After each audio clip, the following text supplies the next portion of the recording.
జై శ్రీరామ్. గోత్రము అంటే ఏమిటో తెలుసా?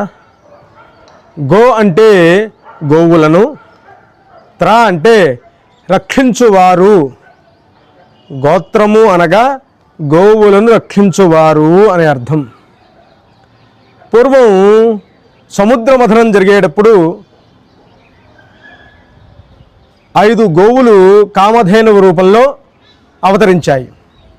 వాటిని ఒక్కొక్క మహర్షి తీసుకువెళ్ళి వాటిని వాటి సంతతిని వృద్ధి చేసి ఇతర మహర్షులకు అప్పచెప్పడం జరిగింది. ఎవరైతే ఆ గోవులను రక్షించి సమాజంలోకి అప్పచెప్పారో, గోవులను రక్షించి కాపాడి వాటి వృద్ధి చేశారో ఆ ఋషుల పేర్లే మన గోత్రములు. అయ్యా, హిందువుగా పుట్టినటువంటి వారు, హిందూ ధర్మంలో ఉన్న అన్ని వర్ణముల వారికి గోత్రము ఉంటుంది. ఆ గోత్రము అనగా గోవులను రక్షించిన ఋషుల యొక్క పేర్లు మాత్రమే మన గోత్రములు.